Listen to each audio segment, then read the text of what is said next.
Get ready for a Saturday full of entertainment and education. Watch Chef Alex as he cooks and bakes his favorite dishes. Join our aquarium hobbyist as he shares his passion for tropical fish. Come along with me as I hit the bowling alley. Saturday Live has something for everyone. Tune in for a great time. Don't forget to follow us on social media for more updates and behind-the-scenes content.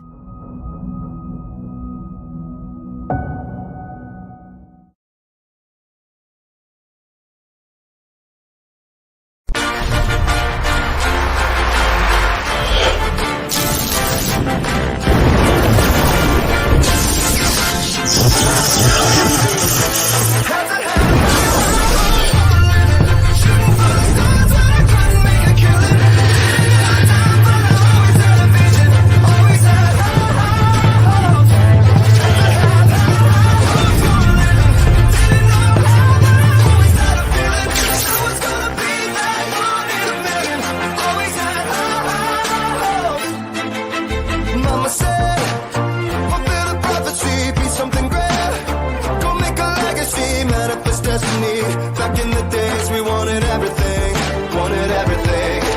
Mama said, burn your biographies, rewrite your history, light up your wildest dreams, beauty and victories. Every day we wanted everything. Mama said, don't give up, it's a little complicated, all tied up, no more love, and I'd hate to see you waiting. Had to have hopes for the living.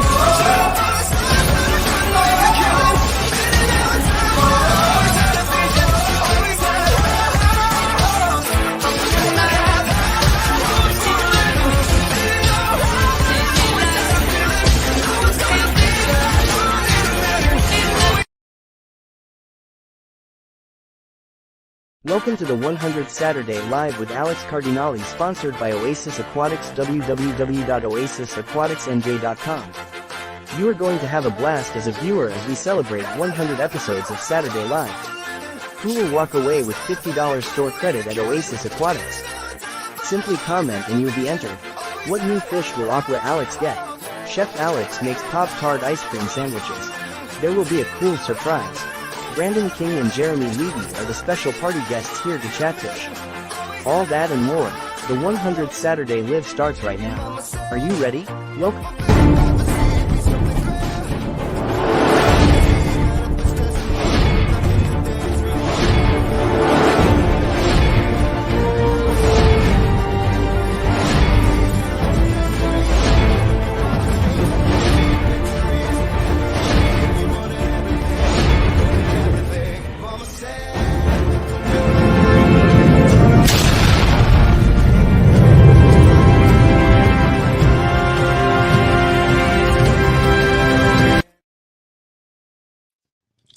Hello, everyone. Welcome to the 100th episode of Saturday Live with me, Alex Cardinale.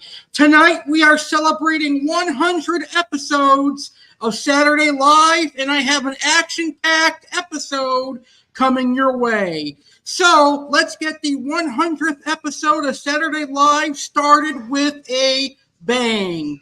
To celebrate 100 episodes, I got a new fish yesterday from my local fish store, Mark's Ark.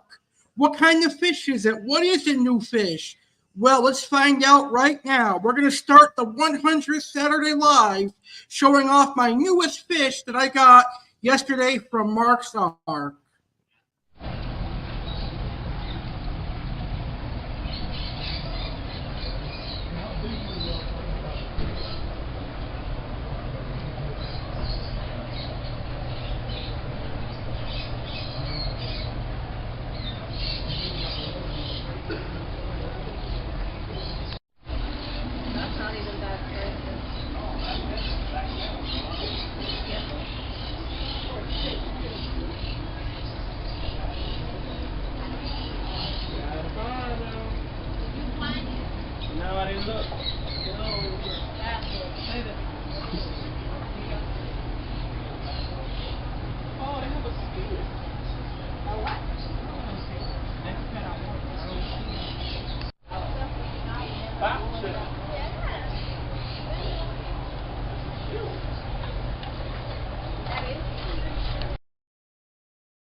So here is my new pickup. I believe this is a female Maniguensis, Parrochromis maniguensis.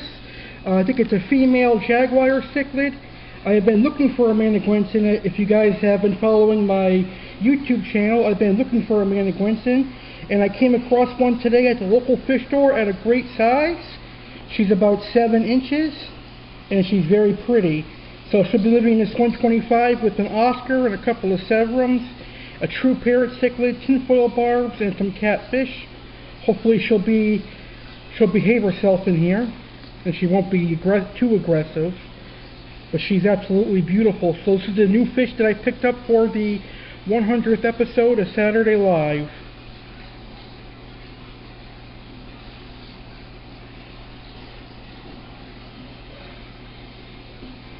A beautiful female jaguar. I believe this is a female, but it's very, very pretty. I got her from Mark's Ark.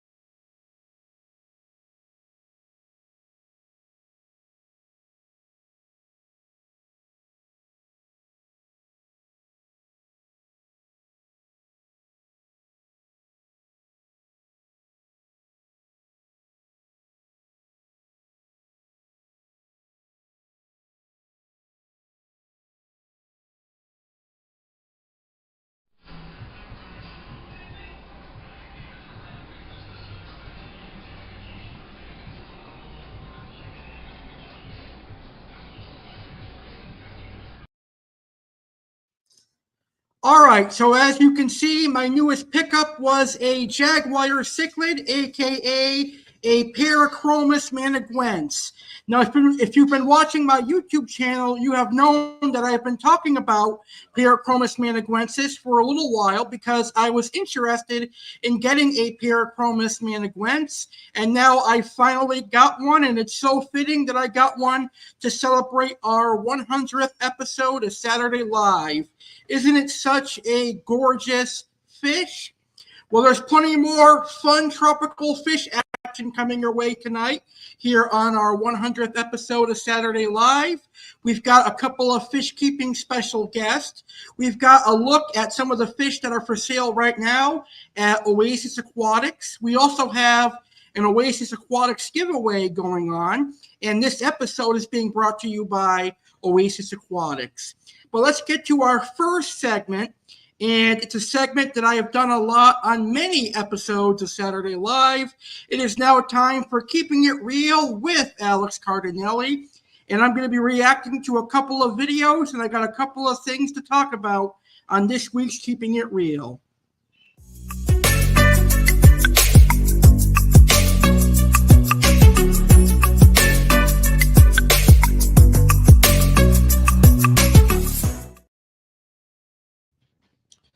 All right, so for this week's edition of Keeping It Real with Alex Cardinale, I have 2 videos that I'm going to react to.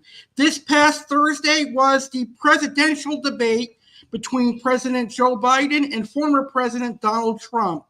Which one is going to win presidency? I hope it's Donald Trump because Joe Biden is absolutely the worst president ever. He made a clown of himself at the presidential debate this past Thursday. Here's a good example of that.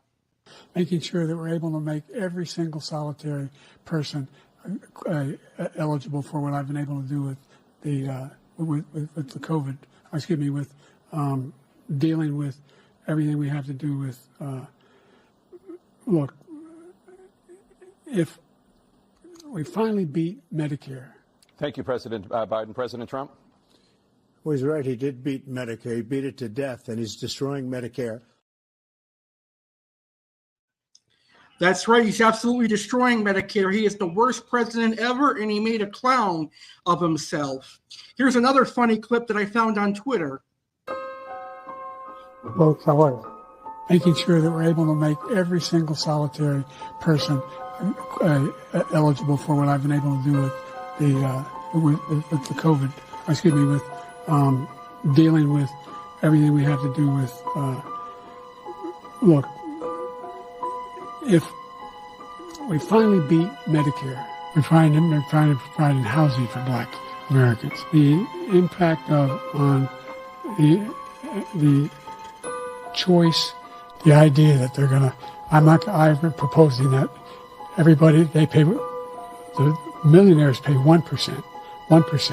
So no one I've not raised the cost of Social Security for anybody. I got my handicap, which when I was vice president, down to a 6.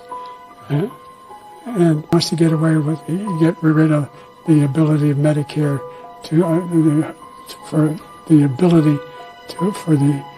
us to be able to negotiate drug prices with the big pharma companies.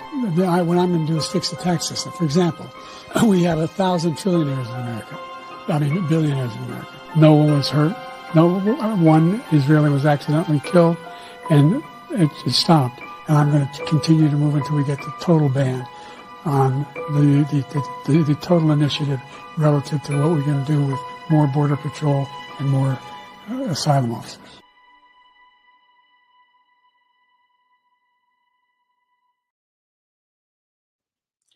What an idiot Joe Biden is.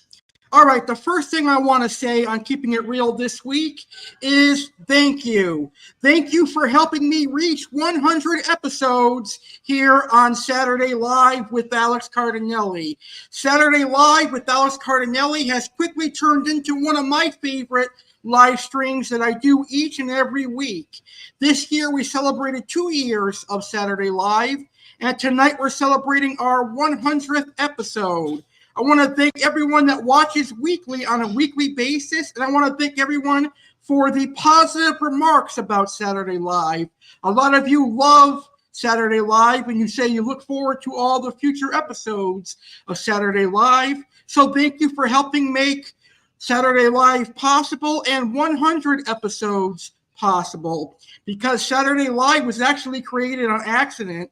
It was a philosophy of the show must go on because a special guest interview I had on a particular Saturday in 2022, the guest canceled and I figured I still have to go live, so I created Saturday Live. And here we are, 99 episodes later, celebrating our 100th episode. So thank you to all my incredible viewers. I also have to say thank you to a very good friend of mine. He's a great man in the aquarium hobby, and he has a great fish store, and he's actually presenting today's episode of Saturday Live and every episode of Saturday Live. I just want to say thank you to Tom and Oasis Aquatics, OasisAquaticsNJ.com, for presenting this episode of Saturday Live. We have the Oasis Aquatics giveaway going on, which I'm going to talk about in just a second. And later on in the show, I'm going to show you some of the fish that is available at Oasis Aquatics right now. And then earlier this week, I had a job interview at Mission Barbecue for a new location that is opening up in Royal Palm Beach, Florida. So please pray that I get hired at Mission Barbecue, because I would love to work at Mission Barbecue. And the last thing I want to talk about on this week's edition of Keeping It Real, we have a couple of cool episodes coming up here in the summer in a couple of months. In less than 2 months, I will be turning 31. So we'll celebrate my 31st birthday with a live birthday bash on Friday, August 16th at 10 p.m. Eastern. And that same weekend, on Sunday, August 18th, I will be hosting the very first roast of Alex Cardinale, and is going to have a guest host. Catherine Jones will actually be hosting that show. So that is this week's Keeping It Real with Alex Cardinale. And now let's talk about the good stuff. Let's talk about how you, the fish keepers, can win $50 in store credit to Oasis Aquatics. Here is how you can win $50 in store credit. All you got to do is leave a comment in the chat here on YouTube, and you'll be entered into the Oasis Aquatics giveaway. Whoever wins the Oasis Aquatics giveaway will win $50 in store credit. So be sure to leave a comment in the YouTube chat to enter this giveaway. In our main event tonight, I'm going to pick the winner of the Oasis Aquatics giveaway. So be sure to leave a comment in the comments below, and you'll be entered in the giveaway tonight. So good luck, everyone. That $50 store credit is going to come in pretty handy, I am sure. Well, tonight we're going to have a couple of cameo appearances, and now it's time for our first cameo appearance. Hey Alex, congrats on 100 episodes. You're the only guy who's home at 9 o'clock on a Saturday more than I am. Congratulations again. I'll talk to you later. Bye. Thank you, Jeremy, for that. Thank you for watching all my Saturday Lives as well. I'm glad you enjoy Saturday Live. All right, it's time for our very first special guest here on our 100th Saturday Live. Our first guest is a fish keeper, and his name is Jeremy Leahy. It's time for our first guest interview here on the 100th episode of Saturday Live. I'm excited for this interview. Ladies and gentlemen, please welcome fellow tropical fish keeper, Mr. Jeremy Leahy, to the show. Jeremy, how are you doing today, sir? I'm doing well. How about yourself? I am doing great. Thank you so much for being here on the show. I appreciate it. Thank you for having me. It's an honor and a privilege to be on your show. You're welcome. I love chatting tropical fish with other fish keepers. Me as well. So, how did you get into the aquarium hobby? When I was getting ready to turn 8 years old, I had received a 10-gallon aquarium for my birthday from a family friend, and I used my birthday money to purchase the first fish that I got, and it just snowballed from there. That's awesome. So it's been a lifelong hobby for you. Yes, I've been in the hobby now since January 11th, 1981 to present. Nice. It's a long time. Congratulations. Thank you very much. You're welcome. So what was your first fish? There was a combination of fish. There was, at the time I didn't know any better, but I had there was a couple of the mossy green tiger barbs, the 3-spot blue gouramis, and some angelfish. Oh, nice. They started off community style. Yes, yes. There may have even been a pleco, I think.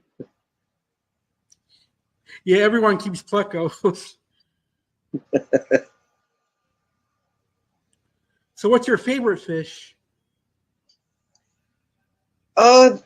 That's difficult to say. It all really depends on what kind of fish we're talking about. My favorite family of fish is probably the snakeheads, followed by Central American cichlids.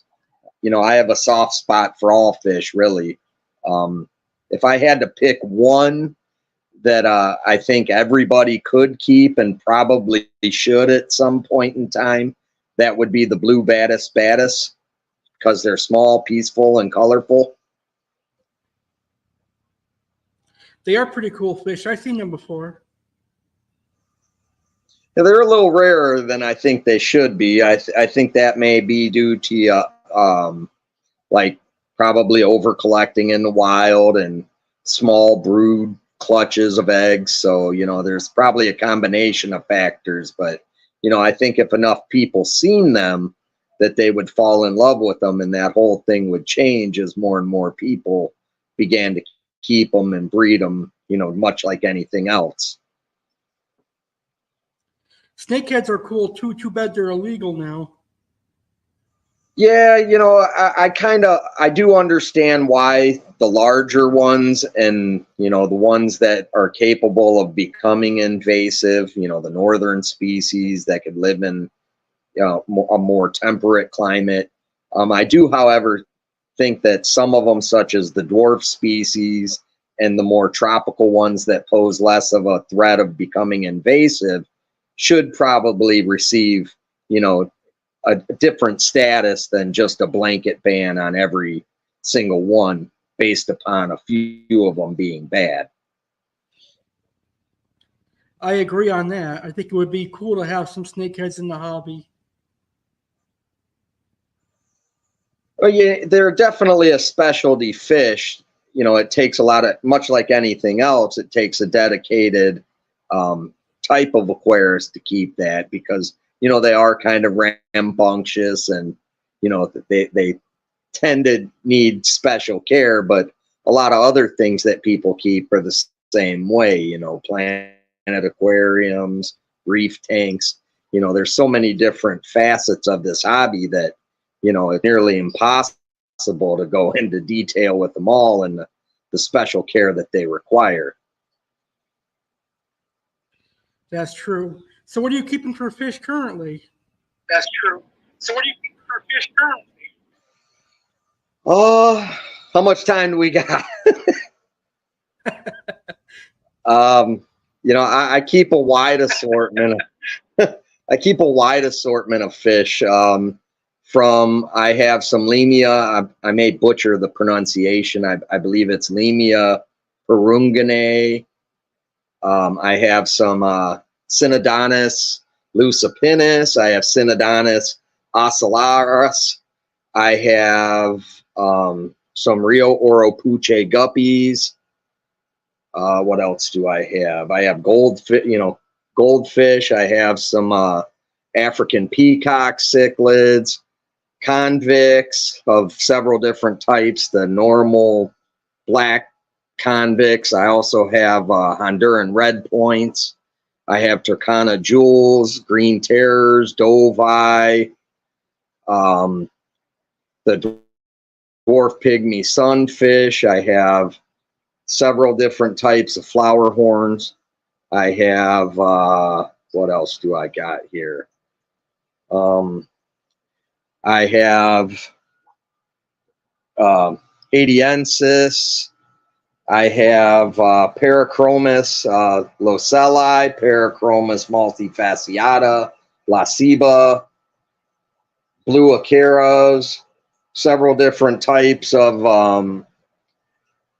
bristlenose plecos, from the normal, just black wild type to gold ones. I have a couple different types of cories. I got the gold lasers, pepper cories, true julies. I have Laeticara dorsigera, one of the smiling acaras. I have a couple, what else? What are these ones here? The killifish, Aphiosemion, Gardneri acurae, miscellaneous tetras, black neons. I have emperor tetras. I have keyhole cichlids, angelfish. In my barb tank, the Asian tank, I have Siamese algae eaters. I got the chain loaches, gold barbs, black ruby barbs, beta ferox, beta rubra, normal beta splendens, black samurai, the Trigonostoma soma espies, the lamb chop raspora, neon tetras, an unknown type of dwarf Apistogramma. It was labeled as steel blue, so from what I understand is that is in question whether or not it's hybrid. I have cherry barbs, the black, I forget the species name, but the black paradise fish, brilliant rasboras, regular blue paradise fish, and some miscellaneous fancy guppies. They were sold to me as blue deltas, and then the other ones were blue Japan double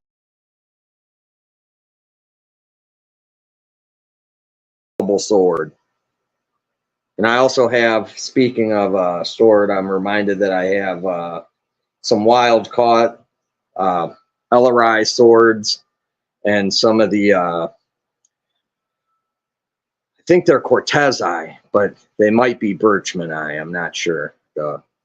One of the ones with that don't get the Zephypurus, that don't get the sword tail. I'm probably missing a couple things here and there. I also have Gar and Oscars. That's what I was missing. And spotted Raphael. Well, you have quite the collection. I think that sums it up.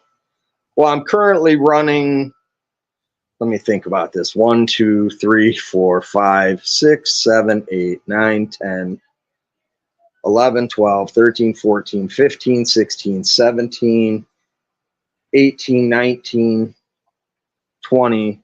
I'm running 20 aquariums of various sizes, from small nano tanks up to my biggest one currently running at the moment is a 125 due to a couple issues with some other ones that I haven't found time yet to get to repairing. I had some leak issues, so. But I believe at full capacity, I'm up around, I think, 1,600, 1,700 gallons. That includes ponds as well. I got a couple preformed indoor plastic pond deals. I wish I could have that many tanks. That'd be cool. Well, actually, if this is only part of my collection of tanks, I have many in storage that, depending on, more than likely, once I get everything organized and set up, final product, I'll be, donating to. More than likely, I'm going to donate them to children to get some kids back into the hobby. That's cool. I support that. Well, the hobby's been good to me, so hopefully it'll get kids actually doing something instead of just looking at their phone and playing video games all day. That's true. Dovi cichlids are pretty cool. You mentioned you had Dovis. They're pretty cool. Well, the Dovi cichlid that I have currently it originally came from, there was a American Cichlid Association held, I don't even remember, it was early 2000s, I don't remember the exact date, but a friend of mine had picked up a pair of, that year it was held in, I believe, Cincinnati, or maybe might have been in Cleveland, I'm not exactly sure, one or the other here in Ohio. Anyhow, a friend of mine had picked up some fish that he had gotten through, I believe it was Rusty Wessel, it may have been Don Conkle, but anyhow, the fish come from wild caught parents. The fry that my friend had picked up were wild caught fry, so they in turn had babies. I got some of those babies, and my fish was born from those. He hatched out in my tanks 2007, I believe. So what does that make him? 13, about 17 years old now. Wow. He lived a good life. Yeah, he's still going strong too.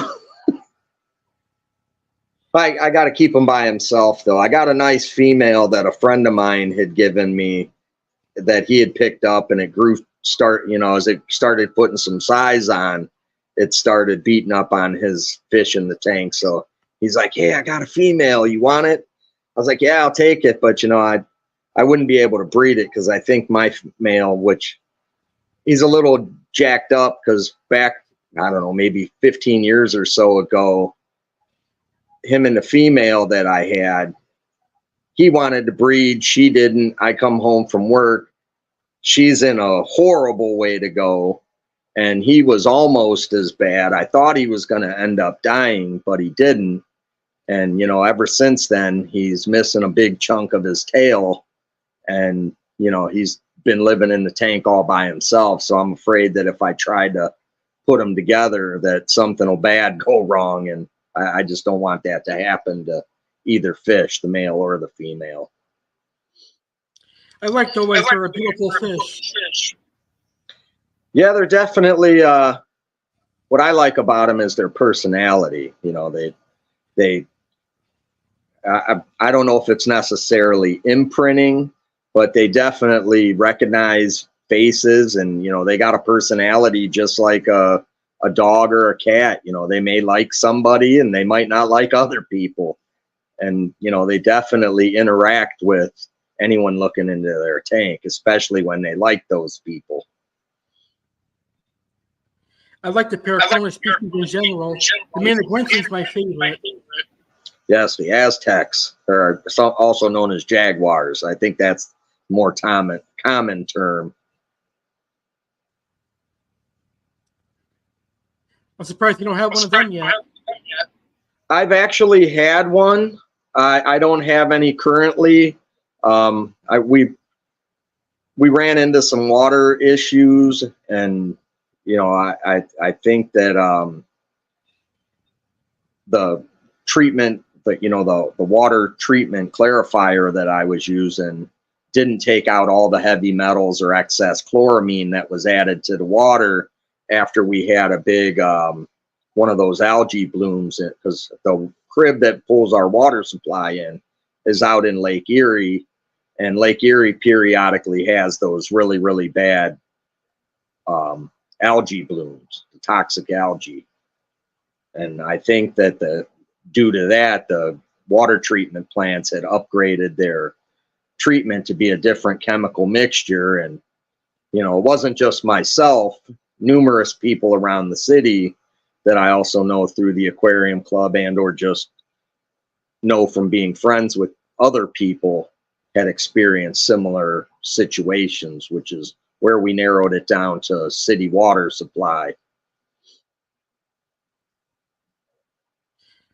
Nice. Yeah, Florida water's pretty bad too. Yeah, it's amazing how that works out.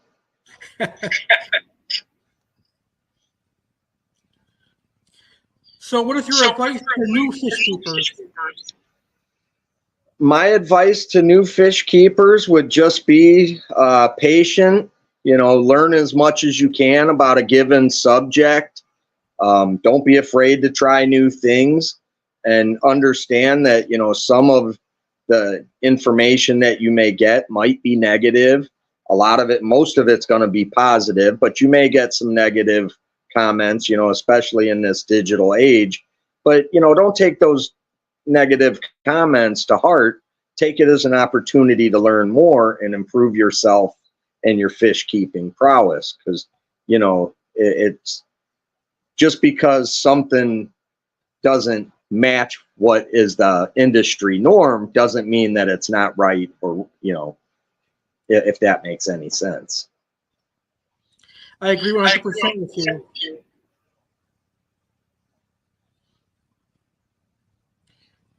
So you're from Ohio, right?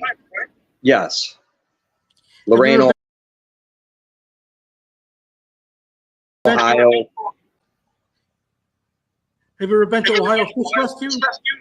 Oh, yes. I was just there over the weekend for their equipment sale that they had going on. Yes, I'm good friends with Rich. I know Josh, the whole crew. They're great people. Nice. Yeah, I gotta definitely check them out when I'm up in Ohio next time. Oh, it's definitely an experience that has to be seen in person to fully, you know, appreciate just the scope of this whole thing and how smoothly that they have this operation running, which in my opinion is, you know, more efficient and how do I want to put it?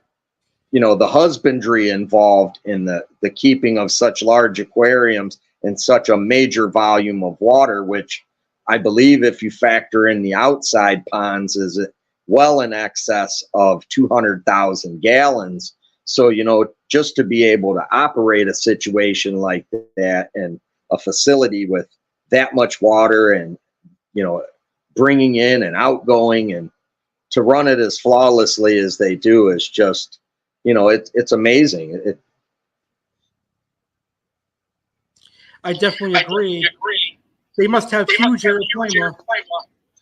Oh, their aeroplane looks like a surfboard. Like you could literally get on this thing and hang 10 on it. He's pushing, he's well over 6 feet. I guess he's like 150 pounds from what Rich was telling me the last time I was there. And, this thing it's got to be 12 inches wide, if not wider. It's amazing. Must be a scary fish to see in person. Oh, it'll definitely get your attention when it comes up and does that big gulp of air, or they're feeding it and it does that suction that they do to swallow their food. You'll hear that pop. You could be in the main fish room area and hear that thing popping from the other room. They are a cool monster fish, though. Oh, absolutely. So what are your thoughts on monster fish? Well, I think that from the aspect of keeping them, they're not for everybody. And I do believe that, people should definitely do their research, understand their limitations and what type of financial commitment, length of time commitment, because, these monster fish are very long lived. They require a lot of time, effort, and expense. And it's, not for your, faint of heart. It's definitely something. But I also think that if it wasn't for monster fish and they ban these, and the keepers who've ultimately transitioned from just keeping the everyday stuff that you could find in your average store, it also helps them out. And I'll cite the case of the Asian arowana, which were being overfished for food and for the pet trade, as the breeders decided that, realized that they could make money off of these. They started breeding them in farms, and that helped save them. It reduced all the stress on wild caught populations. So in turn, I think monster fish keepers could very well be what saved the species. As places get more polluted, they get overfished, they get whatever dammed up, whatever the case may be, that causes, destruction of the wild populations. The monster fish keepers could very well be what saves them, because breeders will start realizing that there's a market for these fish, and in turn they'll breed them in, say, Thailand or Indonesia or anywhere else in the tropics on farms, which also in turn helps their local economies and prevents them from going out and destroying the habitat, because they realize that, hey, we can make money, we could do eco tours, we could do this, we could do that, let's not, and it gives them the incentive to in turn protect their native resources. I agree. I think it's only a matter of time before Asian arowanas become legal here in the United States. Well, they should already be legal. I mean, there's really no reason that to the best of my knowledge, they're not being collected in the wild anymore, because so many different farms over there are mass producing them on farms for the markets that do allow them, such as Asia. I believe they're still legal in Canada. I think they're legal in Britain, for the places in the world that are legal. And imagine how much different that would be if they opened up the American market. It would put such a major influx to their economy that, it would just be that much more incentive to keep breeding these things. And, who knows, they might,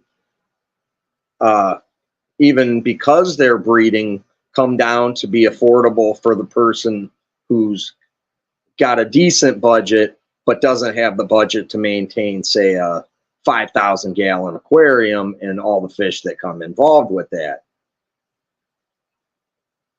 I agree 100%. So what is your dream fish that you want to own? Well, if money, time, and effort, all that were no object, the fish that, if I could really have something, it would probably be the blacktip reef shark. Nice. Those are cool. Well, in a sense, I have one, but it's not a real one. If you're if you're familiar with the well, I shouldn't say it's not real, because it is real. It's a real painting done by the masterful wildlife artist Sam Scales of Scales Nature Artist fame. He's a great guy, a good friend of mine. Yeah, Sam's a definitely an asset and a benefit to the hobby through, you know, his wealth of knowledge, his artistic talents, and just being an all-around good guy, and, you know, his generosity in sharing all that information with people that helps them succeed. You know, I think there's the one problem that I have with the digital age is there's so much bad information out there, and people are just beating up on other people for, just say, for instance, somebody has the colored gravel and they might have their SpongeBob set up. Instead of beating people up over their choice of hardscape, just, you know, keep your mouth shut and let them people enjoy their hobby, because they don't need negativity. What they need is the encouragement, so that one day, as they feel more confident, they'll tackle, say, a Planet aquarium or a reef tank or something that's out of their comfort zone. And that person just might be the one who cracks the code on breeding something that's never been bred before. That's true. I agree 100% with you. Have you kept saltwater before? I haven't personally kept it in my own homes. When I did professional maintenance with the company, I helped maintain them, and I maintained one for a friend until he got rid of it. I have been planning and procuring all the equipment and everything. Really the only thing that's preventing me from taking the plunge into saltwater is just finding time to shuffle fish around that I already have, and then, you know, setting up everything that I have as far as the sumps and transitioning from freshwater into saltwater. Yeah, the saltwater hobby is pretty fun too. Yeah, well, what I plan to do is I plan to have 3 total tanks over, you know, set up and running over the course of maybe a year or two. I'm going to start with the Blue Devil damsels, because I just love them fish. Start with those. That's going to be a tank. As that tank gets set up and maturing, then I'll take some of the live rock that's in there, use that to get going on a fowler system. And as that gets matured and running, ultimately the goal is to have a small nano reef tank. That's cool. So, do you watch fish keeping YouTube videos? I watch a bunch of them.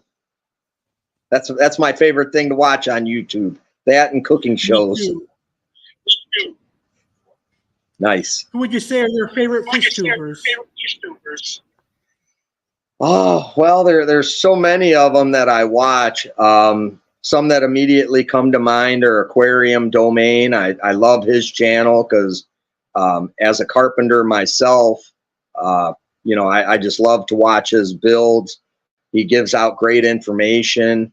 I love Ohio Fish Rescue and the various offshoots that they have. Predatory Fins is another one I watch all the time. MD Aquascaping, or Fish Tanks, whatever. I'm drawing a brain fart here as far as his. MJ, KG, you know, all them people. Prime Time. Yeah, I just love watching fish videos, and branching out into some of the other aspects that are kept in glass boxes, but not necessarily completely 100% aquariums. I like Serpa Design. I like Mujin Woong, Biotope Gallery, and I'm sure there's a bunch of them I'm forgetting, and I apologize to anyone that I may have forgotten. Paul Cafaro, I love his channel. Fanatics, another great one, because they're such comedic. You know, them guys are just comedians. Yeah, they're pretty good, actually. Oh, absolutely. And, you know, I think that's part of what their allure is they're very entertaining.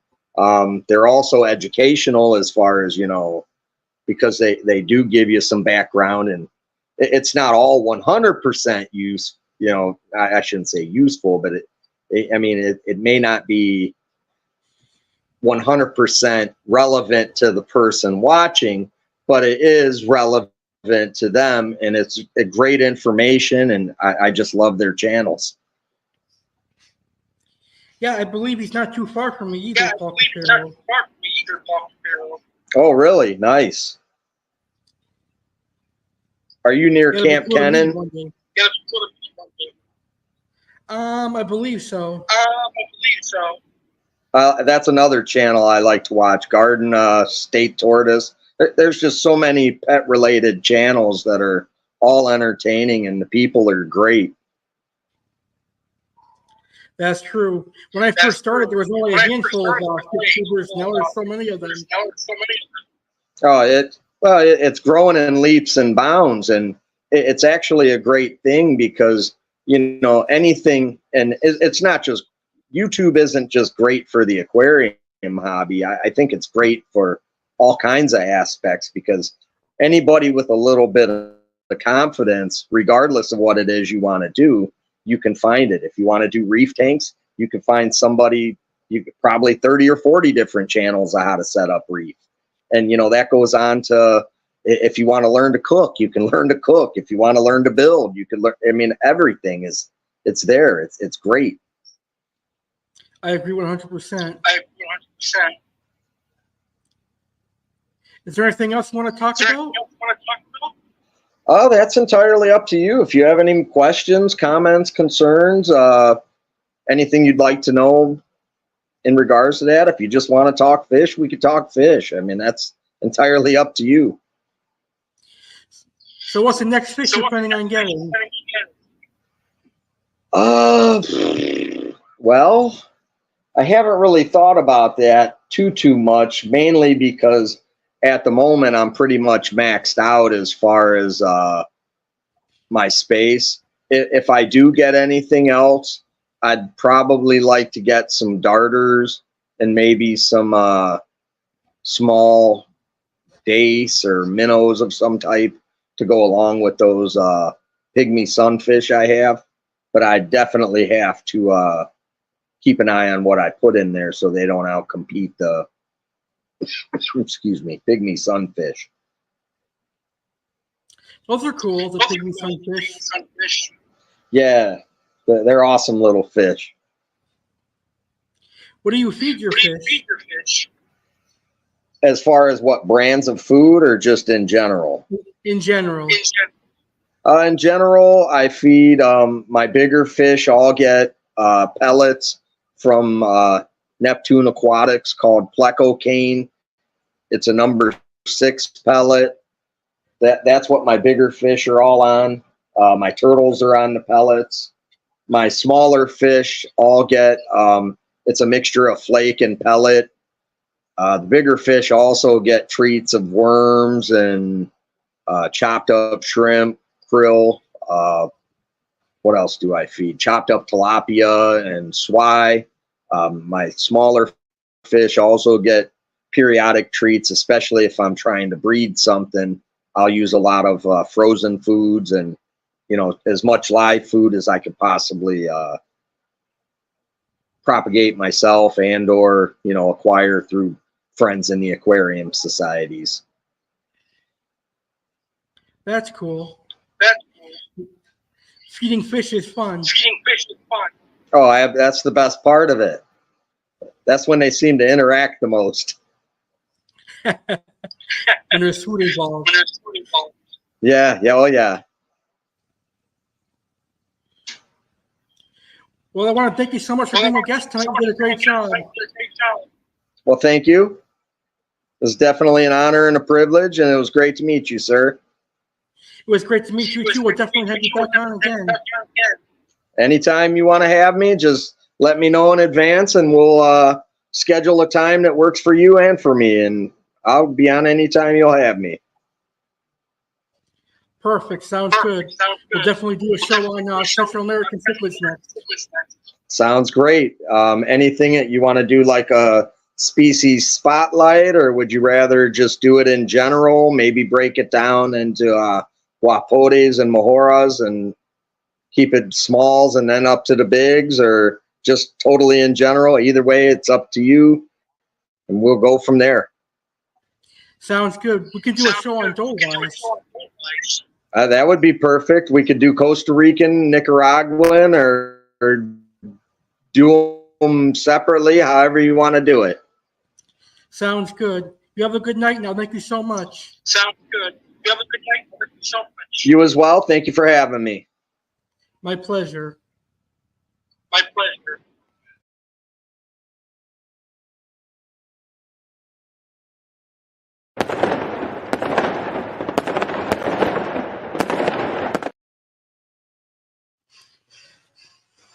Welcome back to the 100th episode of Saturday Live.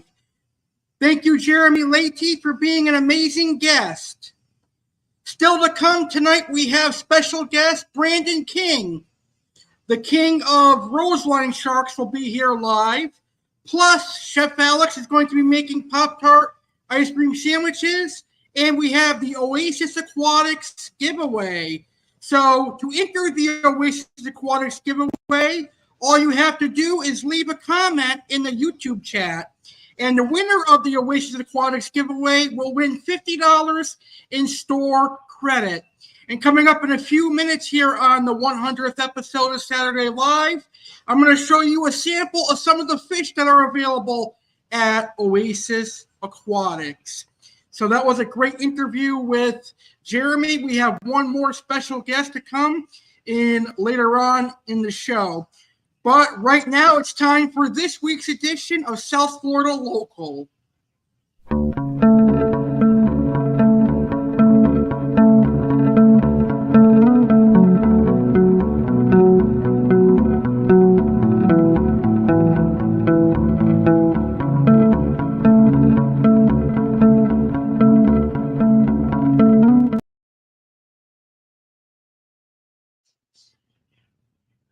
All right, this week on South Florida Local, we are featuring a local chain of restaurants called Flanagan's. Now, Flanagan's is a really good restaurant. I've been there a couple of times. It's a laid-back, family-run restaurant anchored by a commitment to exceptional food and drink, warm hospitality, great value, and good food. It's a beloved South Florida institution since 1959. The Flanagan's name is pretty much synonymous with good times. Flanagan's welcomes guests from near and far every day of the year, serving continuously from lunch to late night. The founding vision of Joe Big Daddy Flanagan, a come one, come all, home away from home, for friends old and new, is alive and well today. Over the years, Flanagan's evolved from popular Big Daddy's lounges and liquor stores into a group of over 20 restaurants. An appreciation for shared meals with family and friends is at the heart of the Flanagan's experience. Flanagan's is a very much local nearby spot, and they exist to serve each community in which we make our home. The design of our bars and restaurants is all about the island vibes and saltwater adventures that reflect our deep South Florida roots. And they have delicious, legendary baby back ribs. They're open 365 days a year, and they are open 11 a.m. to late night. They have locations in Palm Beach County, Broward County, and Miami-Dade County here in Southern Florida. And that is this week's South Florida Local. Let's see, we have a new comment here. Jeremy Stellhorn, my good friend from Little Egypt, is watching. Hey, Jeremy, how are you? I hope you're enjoying the show. That's another entry into our Oasis Aquatics giveaway. So if you're a fish keeper, simply by leaving a comment in the comments, and you'll enter to win $50 store credit for Oasis Aquatics. Well, right now it's time for my favorite Saturday Live segment. It's time for Karens of the Weekend. And this weekend, we're going to take a look back at my very first 2 Karens of the Week to take place on Saturday Live. It's time for Karens of the Weekend here on Saturday Live. Which men and women are losing their shit? Which men and women are causing a scene? What is a Karen? Slang typically for a middle-class white woman who is perceived as entitled or demanding beyond the scope of what is normal. Depictions include demanding to speak to the manager, being racist, or wearing a particular bob-cut hairstyle. Now let's see who makes the Karen list this weekend. All right, so our first Karen video was on the very first Saturday Live. So it goes all the way back to April of 2022. It is a woman who is very religious and is trying to get everyone to repent. Check it out. Eternity, motherfucker. Really? I'm just trying to help you. I'm sorry, but I don't need your help. Yes, you do, motherfucker. You do need my help, sir. Can't you see that, you son of a bitch? Could you please just let me check out my groceries? Fuck you, I'm trying to help you, motherfucker. Wow, this is... You gotta ask Jesus Christ. I don't have to do anything. We're all sinners. Okay. He's not gonna force you to do it. You're sinning right now. No, I'm not, motherfucker. You fucking accuser. Get the fuck out of here, you fucking accuser. You motherfucking accuser. Get the fuck out of here. Wow. You motherfucking accuser. Accuser of the fucking brethren, you motherfucker. Excuse me. Yes, ma'am. Can I ask you what's going on? I'm pissed because he won't repent.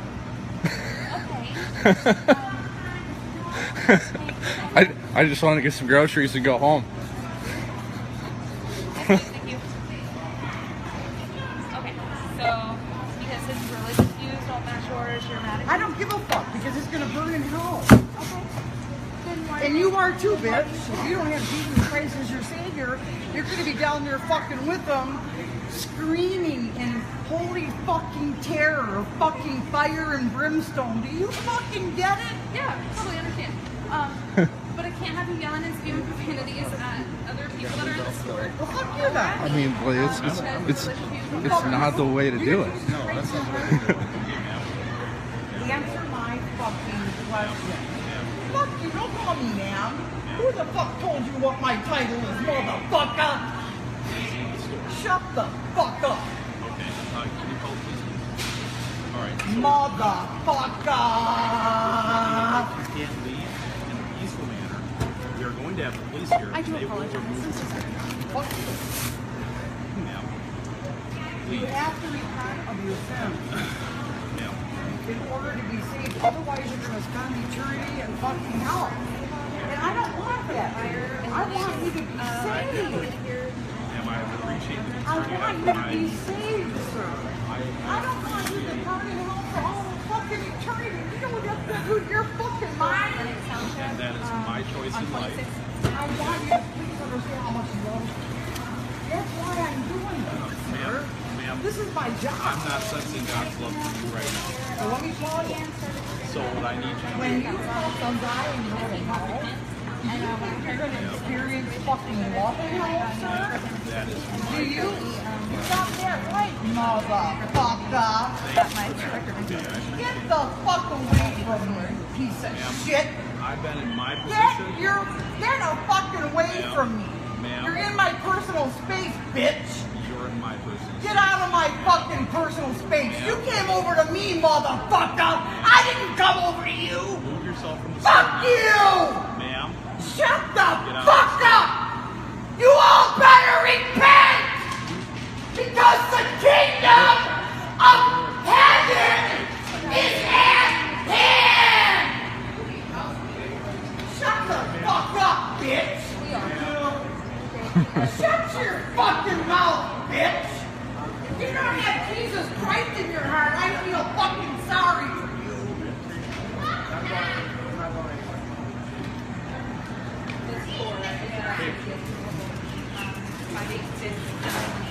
Five 58009 extension.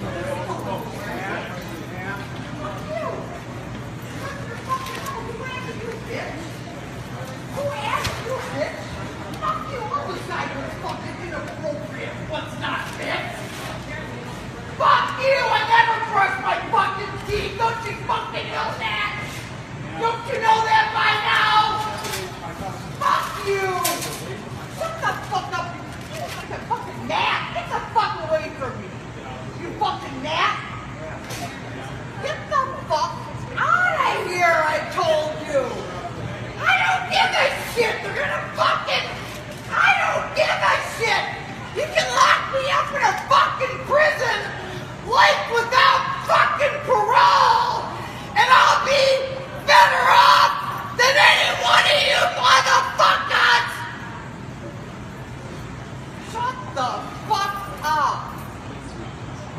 Fuck you, sir. Shut the fuck. Are you that fucking dumb? These people are going home. Stand that shit.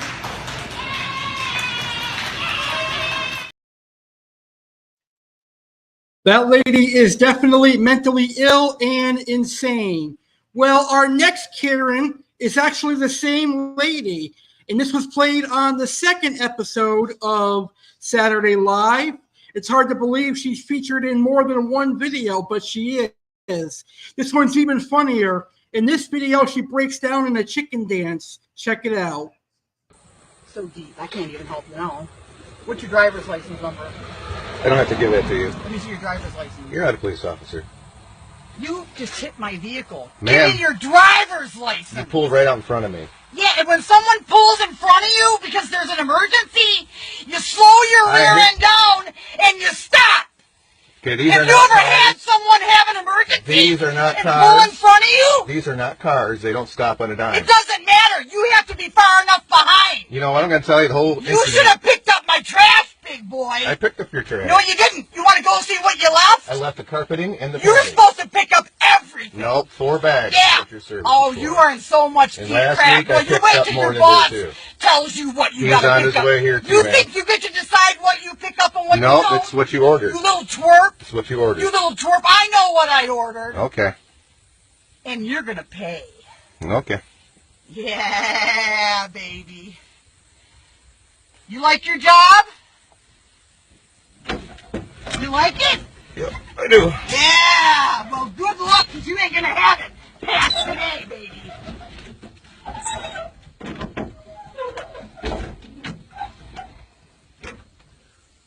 You could have really hurt me. You know that?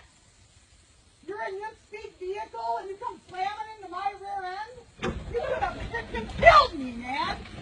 You are in some big, big doo-doo, baby.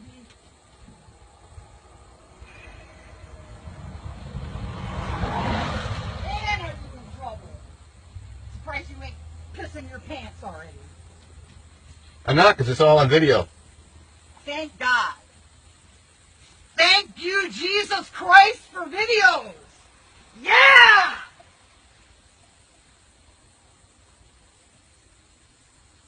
When someone has an emergency and they pull in front of you, you slow down and you stop, boy. I tried to slow down. You didn't try hard enough, baby. These don't Because stop you on a slammed dime. into the back of me. These don't stop on a Well, dime, you should man. know that. You should have picked You up my didn't give me trash. time. You didn't give me time. You should have done your job, baby. I picked but up you all your didn't, and trash. after today, you ain't gonna have it. I picked up all your trash. Yeah, we'll Is see. it really worth? We'll Is see. trash Oh, really it's worth worth it? every penny, baby, because I've been working with you, with your rear end for weeks. Is it worth getting in an I accident? told you what you were supposed to do. A, B, C, D, E, F, G. Okay. Like a damn child. All right. And you can't even follow instructions. Why don't you go back How to old your are vehicle? you? Why don't you go back to your Baba vehicle? baby, baba baby. Da da da da da da da da.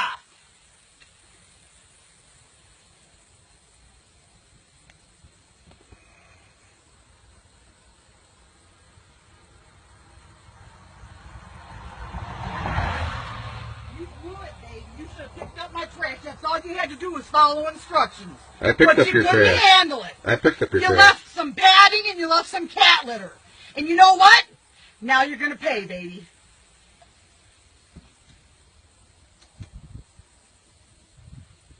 When someone puts out their trash, and if it's a 4-bag limit, let me say this to the universe, and you go to a customer's garbage cans and they got 5 bags, then you charge them for 1 extra. But you got enough common sense to pick the sucker up. This guy ain't got no common sense. 4 bags. You were only supposed to have 4 bags.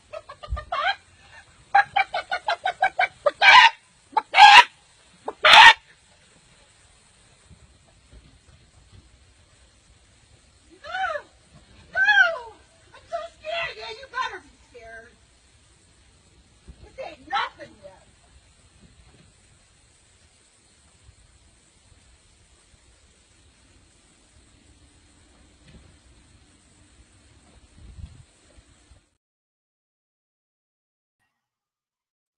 All right, that's enough craziness for this episode of Saturday Live. Next week, we'll have more Karens of the Week for you. Man, she was insane. Right now, it's time for another cameo appearance, and we're going to welcome the legendary rapper Ryan Serene. Ryan Serene. Hey, Alex. You know it's not a roast without me, right? No, I'm just kidding, man. Hey, I want to take the opportunity to toast to you. Seriously. All right. Over the years, I've had the opportunity to watch you countless times.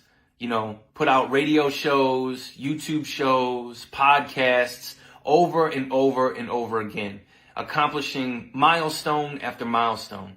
But the most beautiful thing about your story is the way I see you help other people. The way you help independent artists, authors, small business owners, right? Fish enthusiasts, fans of wrestling and cooking. It's a really beautiful thing to see because you put so much good out into the world, and I can't wait for that good to start coming back your way. So keep grinding, keep working hard.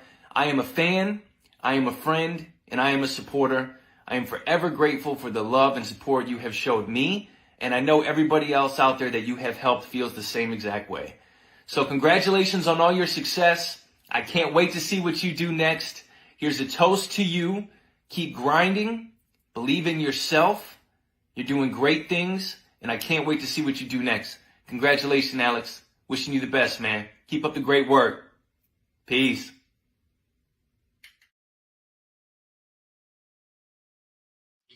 Thank you, and that's the incredible rapper Ryan Serene. His newest album, The Tide, is available on all streaming platforms. So if you like rap music, check out Ryan Serene's The Tide. And now it's time to welcome Aqua Alex back to the show. Earlier on in the show, at the beginning of this show, you saw Aqua Alex's brand new Manigwenson, a.k.a. the Jaguar cichlid, that I got yesterday from Mark's Ark. Right now, I'm going to give you an entire update on my only aquarium. The 125 is my only aquarium at the moment, but hopefully when we celebrate 150 episodes, I'll have my African cichlid tank up and running. But right now, let's check out my 125, shall we?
All right, so that was my 125-gallon aquarium. The water is a little awful looking. I don't know why it's like that. That tank is the only tank that gives me issues with my water. Maybe I need to better my filtration, but I'm definitely working on it, and I've been doing water changes every couple of days. But all the fish are happy and healthy. They're all eating well, and so far the Jaguar cichlid has done pretty good his first 24 hours. And with the other fish, he's really not bothering them, so hopefully it stays that way. But right now it's time for the Oasis Aquatics featured fish. And because Oasis Aquatics is sponsoring this and every episode of Saturday Live, tonight we're going to share some of their stock list. We're going to share some of the fish from their stock on a very cool video that I created. So whoever wins the $50 store credit, this is just a taste of what you have for selection. So remember to post in the comments. If you're watching live right now, leave a comment on the YouTube chat to be entered to win. Anyways, here is the Oasis Aquatics stock.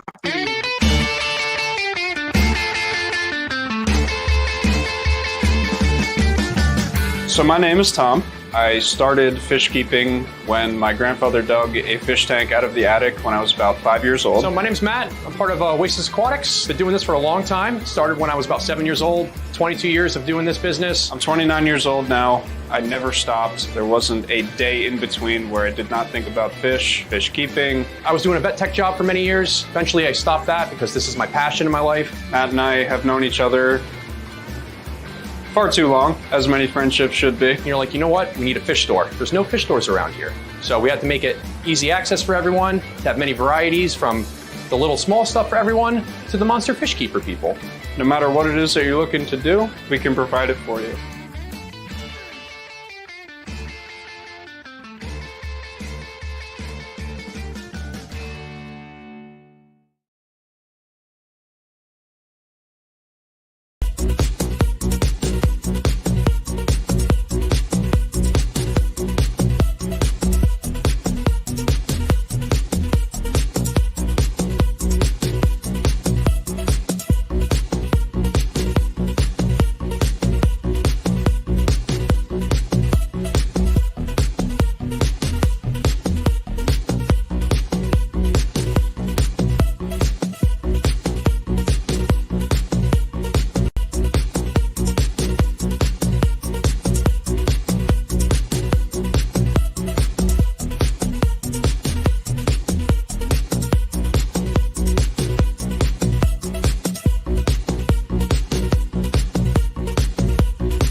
So that was just a sample of some of the stock that's available at Oasis Aquatics. I have to say those chili Oscars are very nice, and true freshwater moray eels are very, very cool. You can check out the full stock list at oasisaquaticsnj.com. And remember, somebody will win $50 in store credit a little bit later on in the show. But now we're going to welcome Chef Alex to the show. And right now, Chef Alex is going to show you how to make Pop-Tart ice cream sandwiches. Hey everyone, Chef Alex Cardinale here. Honored to be on the 100th episode of Saturday Live. Today I'm going to make something unique for you. We don't need to use any ovens. We don't need to use any stand mixers. We're going to use two delicious treats to create a perfect summer treat, a perfect summer dessert. So, if you love ice cream and you love Pop-Tarts, you're going to love this recipe. This recipe is perfect for any summer barbecues or any summer parties, and it's perfect for 4th of July, which takes place next weekend. So today we're going to make two Pop-Tart ice cream sandwiches.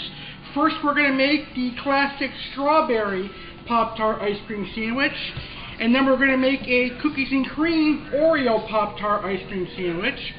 So for the Oreo Pop-Tart, we're going to use regular vanilla ice cream. And for the strawberry Pop-Tart ice cream sandwich, we're going to use strawberry berry swirl ice cream. So this is vanilla ice cream with swirls of raspberry sauce and strawberry sauce. So that's going to be delicious. So I got the inspiration to make my own from Fraley's way back in 2016 when they were selling Pop-Tart ice cream sandwiches. So it was really unique and really cool. Also, I believe Hardee's and Carl's Jr. had some for a little while as well. So this is a really simple treat. So let's go ahead and start making them. We're going to need a small pan that'll be able to fit in the freezer, because once we assemble them, we have to put them in the freezer for at least 20 minutes so that the ice cream sets.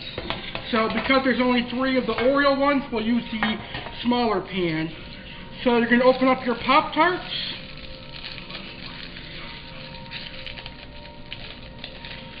And once you get them open, just put one Pop-Tart face side down on the sheet. Then take a cookie scoop, and you're going to grab some vanilla ice cream. So you can also use cookies and cream ice cream, but this brand, Mayfield Creamery, doesn't make cookies and cream ice cream for some reason. So we'll just use vanilla ice cream, or you could use whatever ice cream you like for the Oreo Pop-Tart. So we're going to place a scoop of vanilla ice cream onto the bottom side of that Pop-Tart. Then we're going to take our top Pop-Tart and slowly push down. We don't want to break the Pop-Tart, but slowly push it. There we go. And then we just take it and squish it together for a little while. We're going to put this in the fridge to set, or the freezer to set for about 15 to 20 minutes. So there's the first one. Push it a little bit more. There we go. This one doesn't look perfect because this is a great value Pop-Tart, and this ice cream's a little bit hard, but that's okay. It'll set up in the fridge, or the freezer rather. It'll set up in the freezer.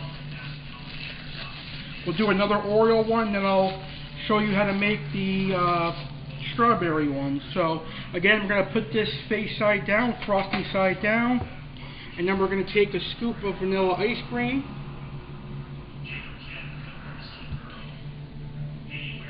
And we're going to place it right here. This one should be a lot better because this ice cream's not as hard. And then you're going to take the other Oreo Pop-Tart and push it down gently. And then do the same for the bottom. Push it down. This one's a lot easier to work with than the first one. Alright, that's perfect. And now we'll do one more Oreo, and then I'll put this in the freezer to set.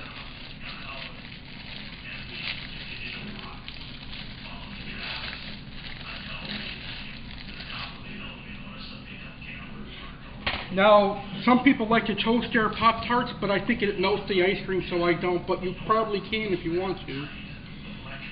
Alright, last scoop of vanilla here.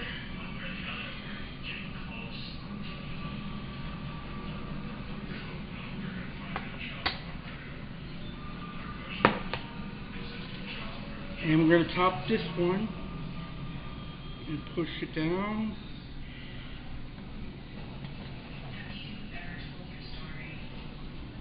Perfect. So here is the 3 Oreo ice cream sandwiches. Now we're going to put them in the freezer for at least 10 minutes.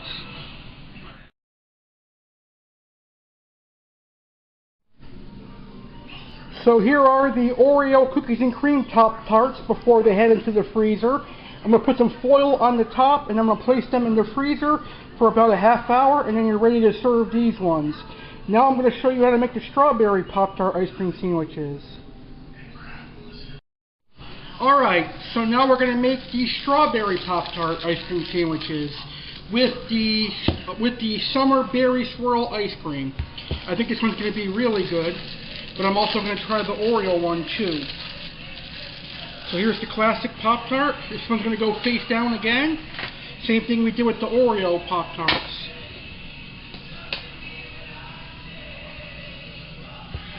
So we're just going to take a scoop, and then we're going to take our top Pop-Tart here and carefully and slowly push down. Perfect. This one's a lot easier because this ice cream's a little bit softer, which is perfect. And we'll push it a little bit more. There we go. It's a little crooked, but it'll freeze and it'll get harder. So there's the first one.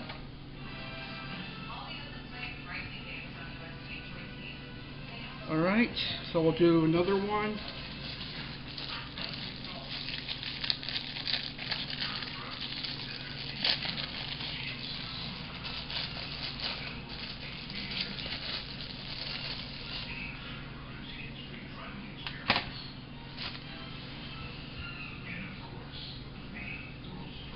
I don't want that much ice cream in mine, so just do a little scoop like that.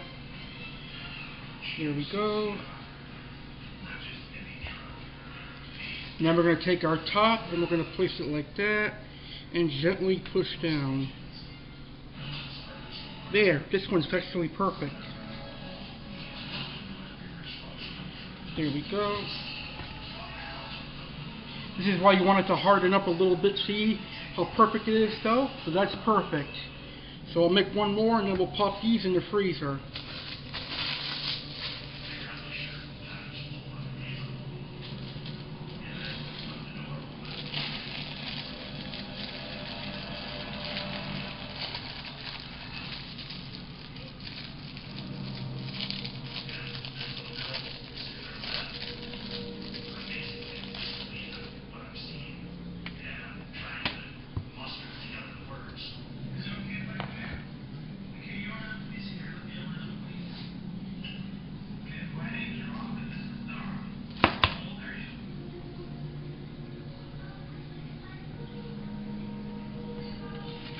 Perfect.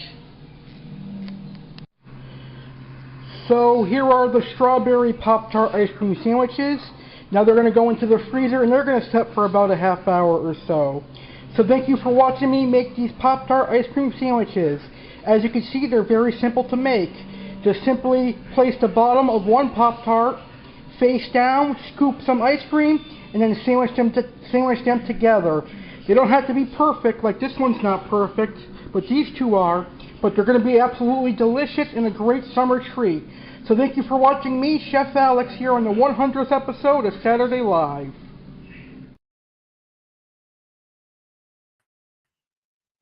I gotta tell you, those Pop-Tart ice cream sandwiches are absolutely delicious. So thank you, Chef Alex, for showing us how to make delicious Pop-Tart ice cream sandwiches.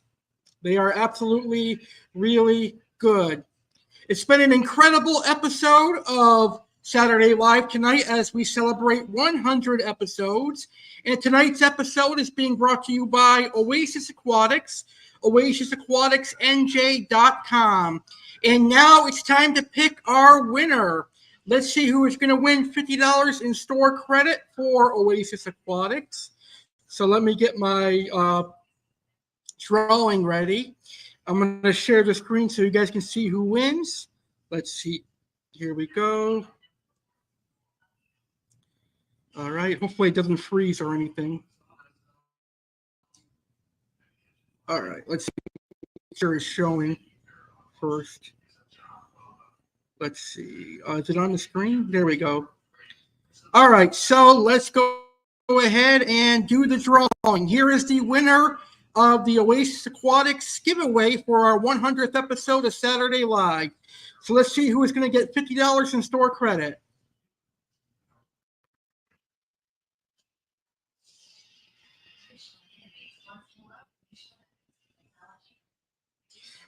Wow, that's stupid. How the hell did it make me the winner? How the hell did it make me the winner? Why am I even in there?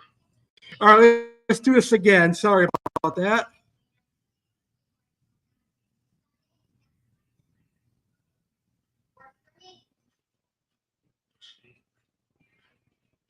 Oh my, oh my God. Why is it doing that? Okay, I guess we have 2 more tries. There's only 4 entries. That's why I guess they counted my comments as one of the comments, but hopefully it picks somebody else next time.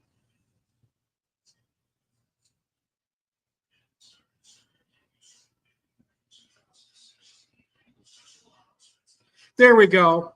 Congratulations to Little Egypt Aquarium Club and Jeremy Stellhorn.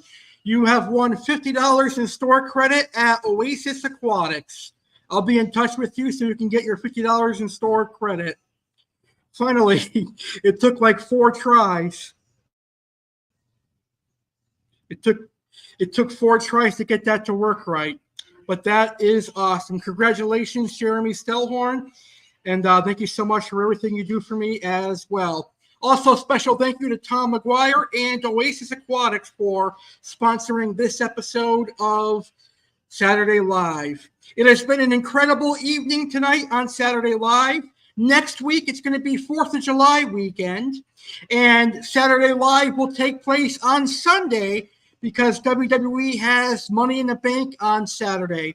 But American Sunday Live, the second American Saturday Live, but this year it's on Sunday.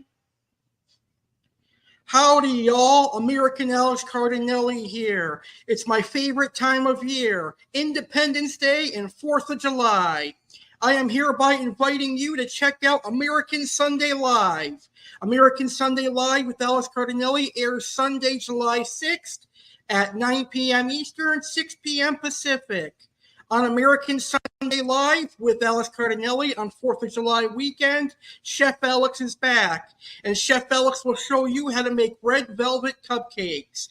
WWE fan Alex Cardinale will be on the show, and WWE fan Alex Cardinale will recap that weekend's Money in the Bank event.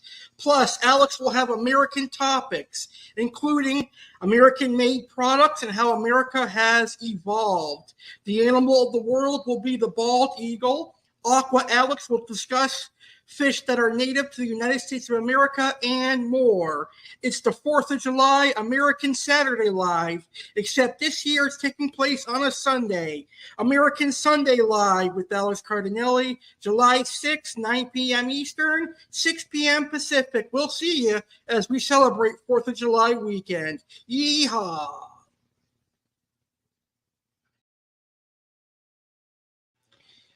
It's actually July 7th.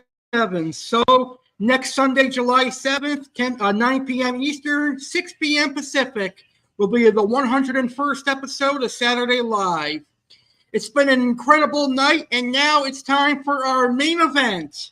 And our main event is going to be my interview with my friend and fellow fish keeper, Brandon King. Enjoy, ladies and gentlemen.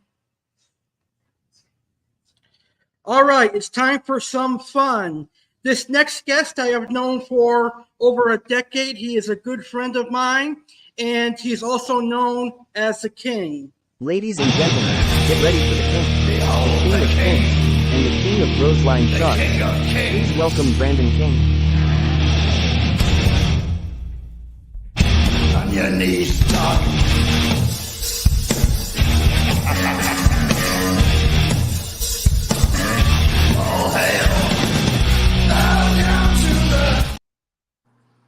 Brandon, how are you doing today, sir? Pretty good. How are you? I am doing great. Thank you so much for being on the show today. I appreciate it. Thanks for having me. You're welcome. I know we've known each other for a long time now, so it's great to have you on my YouTube channel. Oh, yeah, it feels great to be back. It's been like almost a decade since I've been on a show with you. I know it's been a while. The last time was an audio podcast, I believe. Oh, yeah. Not very many people get to see my face. That's true. Your hair looks great today. Thanks. I'm trying to grow it out while I still can. That's good. Yep. So how did you get into the aquarium hobby? Oh, man. It's my grandparents' fault. Basically, they were fish keepers like before I was born. They had MTS, multiple tank syndrome. But by the time I came around, they were downsized to like one 10-gallon, 15-gallon tank. And I was in their bedroom all the time staring at their tank. I probably annoyed the hell out of them because they're like, get out of my room, kid. And then eventually they got me my own tank. And the rainbow shark that they had in that tank was like what really got me into it. Because I'm thinking like, that's not a shark. What? But that shark was like a monster, and that's what got me addicted. So I got that 5-gallon tank. My dad, I don't know if he didn't know any better or nothing, but he let me get bala sharks, the rainbow sharks, and put them all in that little 5-gallon tank. But then, like, all the tank upgrades were my dad's idea. Like, okay, then I got a 10-gallon tank, then I got a 40-gallon tank, then I got a 125, then a 135, and now this monstrosity. Yeah, your 240 is beautiful. I love it. Thanks.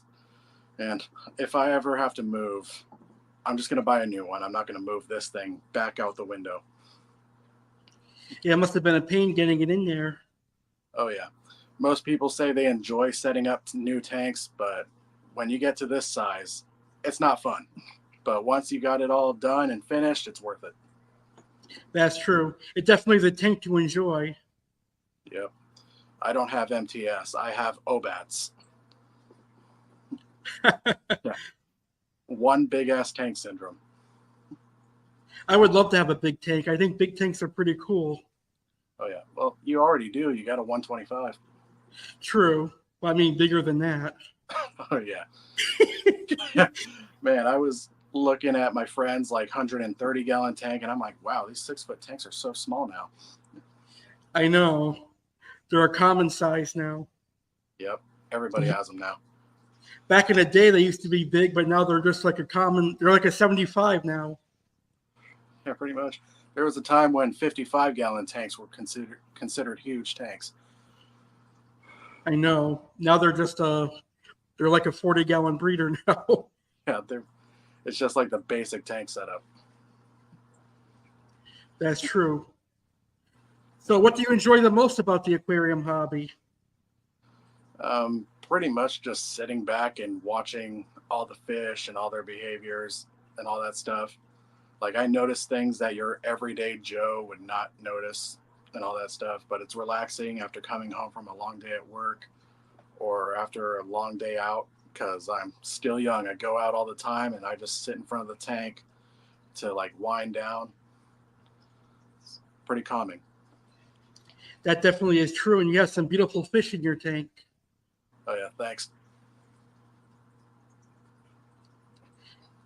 There's a nice school of roseline sharks. They're very beautiful. Oh, yeah, thanks. I have way too many in there. You have like 25, right? Yep, and basically I started out with like 12 before I upgraded to this tank, and then as soon as I posted, like, hey, I got a 240-gallon tank, a bunch of people were reaching out to me in local fish rehoming groups And they were like, hey, you want my rose lines? Hey, you want my rose lines? And like 3 different people.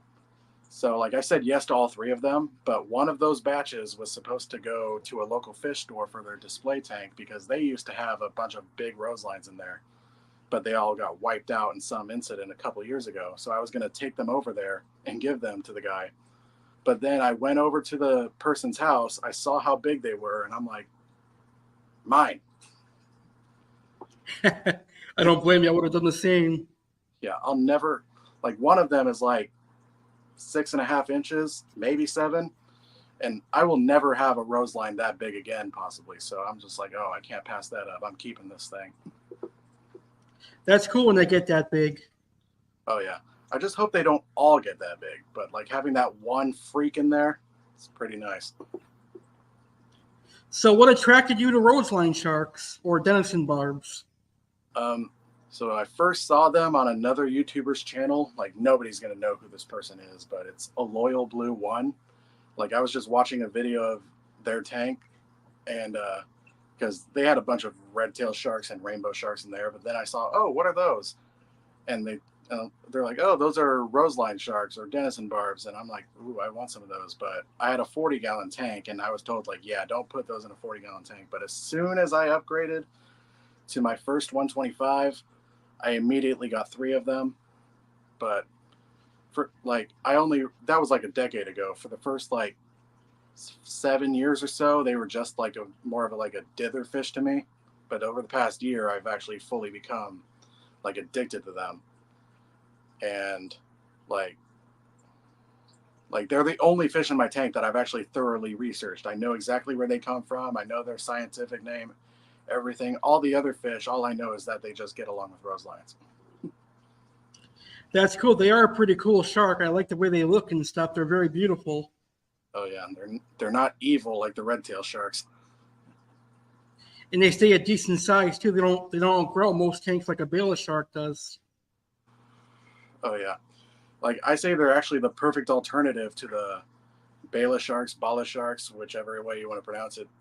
And because like they stay like a reasonable size, but they also are more colorful. So when God created them, he basically said, hey, let's take a Siamese algae eater and a Bala shark, give it the appetite of a goldfish, shrink it down, and then boom, we got the roseline shark. I like the little red they have on their faces. It's beautiful. Oh yeah. And people always like choose them for like whichever one has like the most red on their body, but like also it's not just about the red stripe. Like a lot of them have that green, that emerald green hue on their back. Like if it has a decent amount of red, but also that nice emerald green on their backs, perfect. Yeah, I think they're becoming more popular in the hobby now. I see them at my fish store all the time.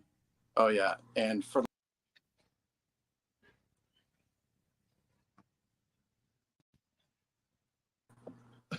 what happened there? Okay, I'm gonna disconnect from the Wi-Fi. That's probably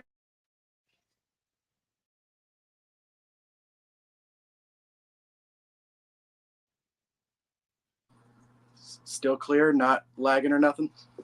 Yep, good now. Right, perfect.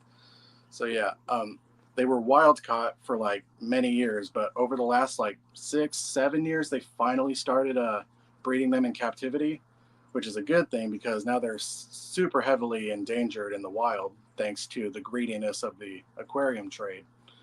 But one problem I've noticed due to captive breeding now and their high demand is over the last like year or two, I've noticed a lot more deformed ones at fish stores. And that's how you know they're captive bred, inbreeding. Yeah, that's true. That happens with tiger shovelnose catfish too. There's a lot of deformed ones that are captive bred. Oh yeah. And the golden ones, I have 3 of those, but I'm just like, the original paint job's better. I agree. Yep. But the golden ones are cool too. Yeah, they grew on me a little bit, but I can't justify $30 for a fish that's like that big. I know some of the stores can be pricey with them. Oh yeah, big time. Like $30 is the cheapest. I call you the Roseline Shark King. Yeah, I started out as the red tail shark guy, and now I'm the roseline shark guy. They're both pretty cool fish. I like the roseline shark better, though. Yeah, they're a lot easier to deal with. Like with the last red tail I had, it was a love-hate. He was my favorite fish, but I still said, okay, dude, you're out of here. And I sent him to another YouTuber. That's cool. So who are your favorite fish keeping YouTubers? That's a tough one. And I follow so many that I'm probably going to forget some, but the ones I can think of off the top of my head that I watch all the time would be Primetime Aquatics, Everyday Fish Keeping, aka Dan Heitshoe, and then KG Tropicals, who I've actually been subscribed to for the last 10 years, but I really started paying attention to him like a year or two ago. KG is at the top now. And then King of DIY.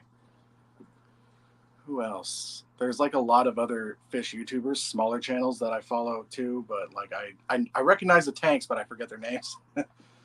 But there's also Sally in Aquatics, Happy Place Aquatics, and a new one, Slim Tim, Mass Aquariums, and then there's the ones that are no longer posting, like The Rick, Mr. Mom Tanks, and Mr. Honey to You.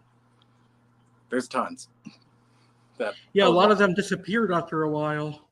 Oh yeah, and then people in the comments start these conspiracy theories saying like, oh, they died or something like that. I'm just like, no, the Rick is still around. Like, come on. He just doesn't post anymore, but he's still alive. Yeah. That's true. It's not like they were in their 60s when they were posting. Oh yeah. Well, maybe like 40s. Oh yeah, some of these guys were old. So how often do you post new videos? Just like randomly, like every week or so. Sometimes I'll go 2 weeks between a video. Like I still was in the hobby, but like kind of like lost interest in like posting YouTube. So like for like a year or two, I was only posting like SeaWorld videos, but hardly ever posting videos back when this was when I still had my 135 gallon. Like I just got this like 4 or 5 months ago, but like I was just not posting anything related to the fish tank because like I was just letting everything just get old and die off. Nothing was changing in the tank. I even neglected it for a short while. Like it looked bad for like about 6 months, but then I got back into it full force like in January of last year. Yeah, you have a great YouTube channel. I recommend people check it out, Shamu Aquatics. I love it. You do a great job on there. Thanks. Like this is probably the most work I've put into YouTube like ever. Like it took me like 12 years to like get up to like 2,000 subs, but like right now like my channel is like growing like faster like than it ever did before. And I look back at my old videos and I'm like, my old setups were trash. Like what the, please don't watch my old videos from when I first started, like little 40 gallon with the clown vomit gravel. That was terrible. I know, I look back at my old videos and I see the same thing too. Yeah, I'm just like, oh man, was I really that bad back then? Jesus. And that 135 I had, like I finally converted it to a planted tank like in the middle of last year. But since the day I first set it up, that tank was like the prime example of me being the laziest fish keeper on YouTube. It was like plastic, PetSmart decorations, everything. Like I just threw everything in there and I'm just like, okay, done, new tank, whatever. Hey, sometimes it's good to be lazy. Yeah. Especially when like, because obviously I have like a life outside of like fish keeping and all that. So like and there was a point where I was going out every single day and it was just impossible to like keep track of this. But now that I'm getting old, I have like more free time on my hands. Me too. When I'm busy, I usually don't have time to do aquarium work, but I usually make time at some point during the week. Yeah. Kind of scared for what the future brings when I become really busy. So what is your favorite fish outside the roseline shark?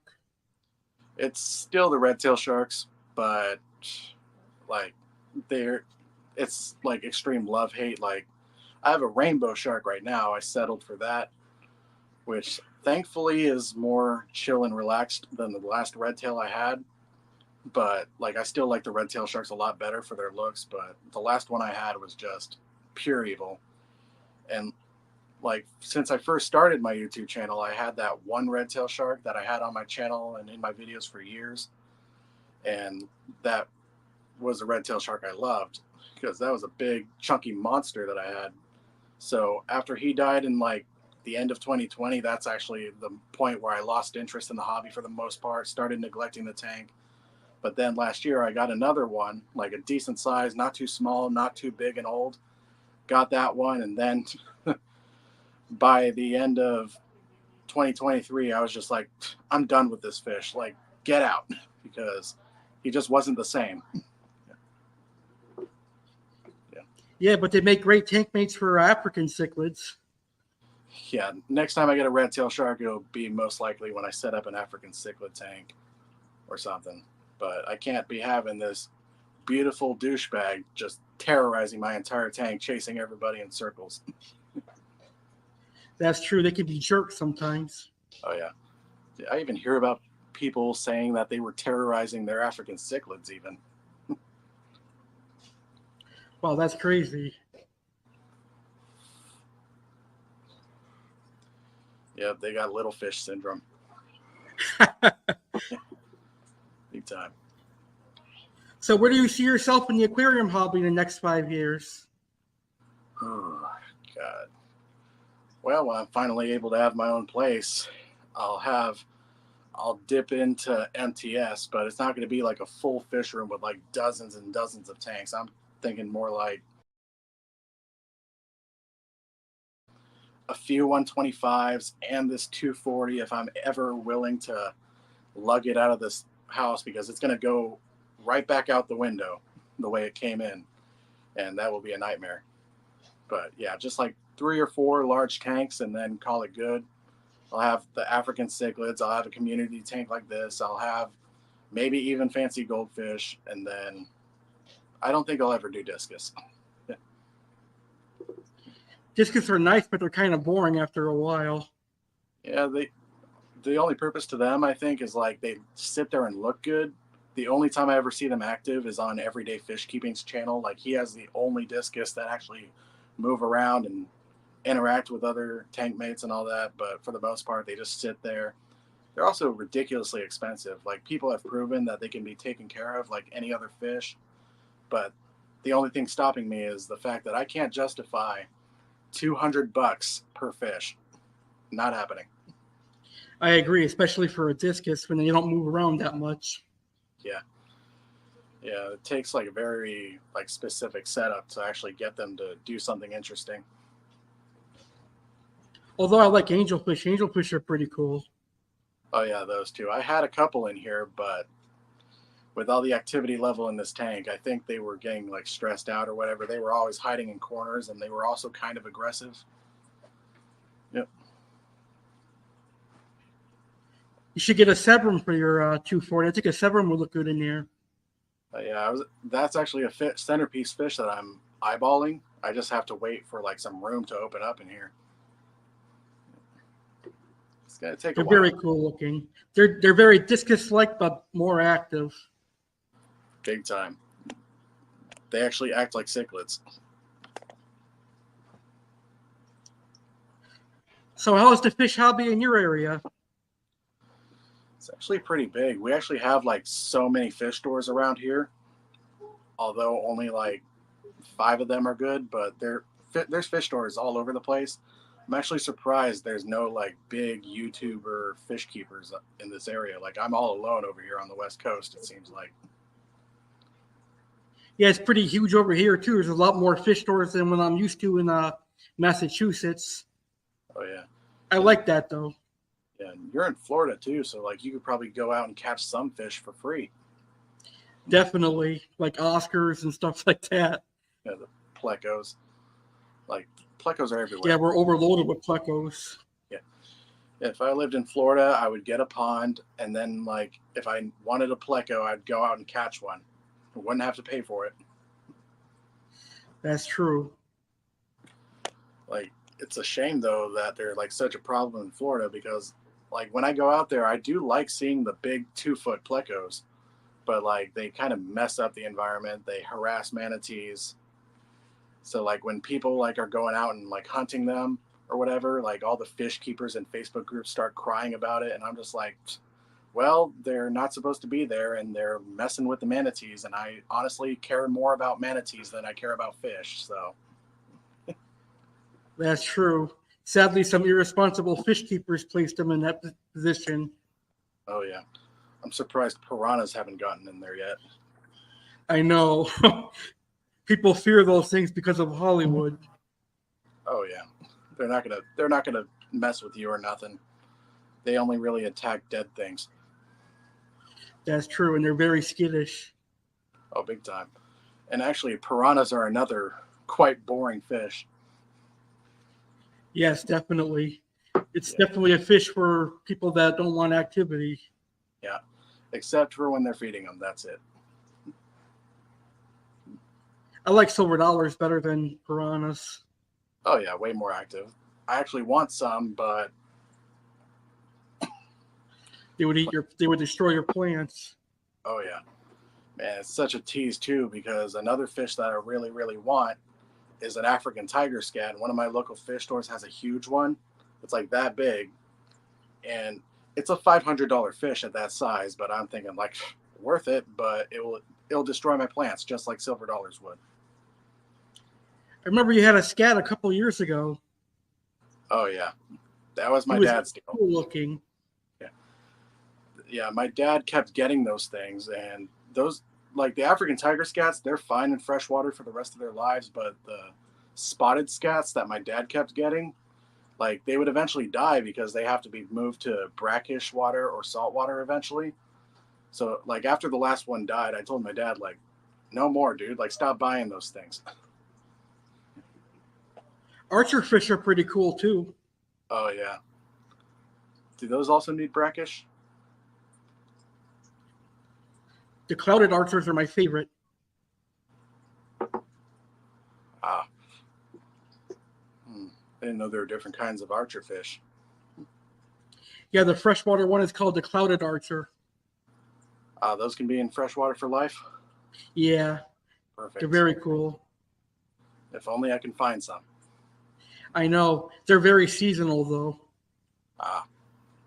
Wild caught? I think they're wild caught. I think so. Ah, man. Yeah. So what would be your dream aquarium size? Well, I can't exactly say much about gallons, but I would definitely like a 20-foot tank. Nice. That would be an epic tank. Yeah.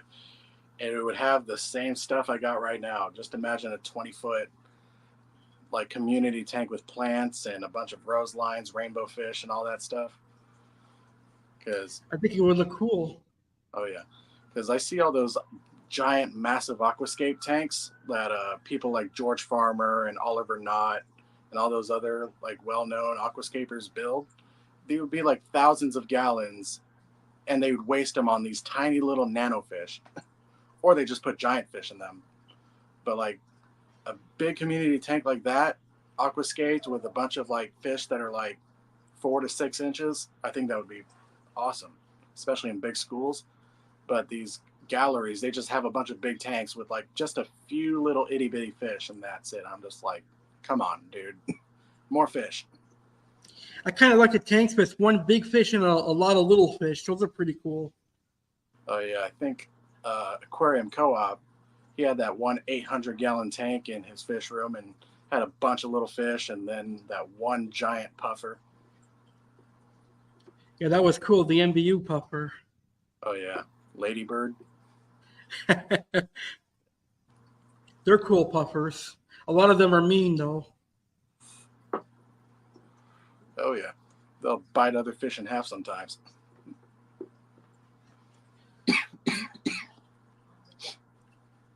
So what are your favorite hobbies outside of fish keeping?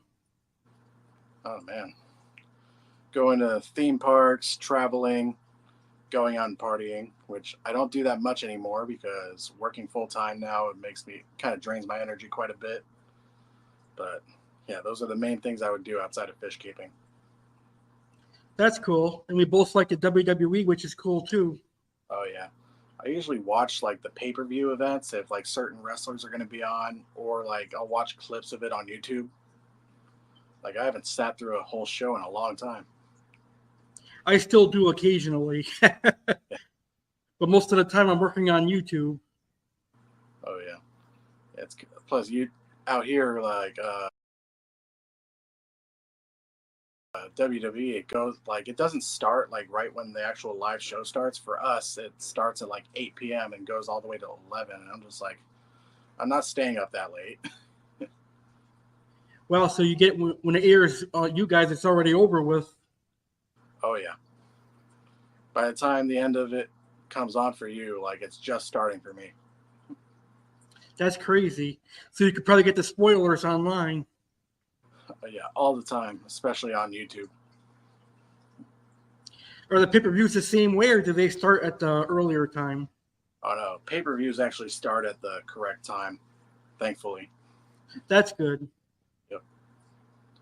But yeah, it's just not the same without the Undertaker now. I know, he was one of my favorites too.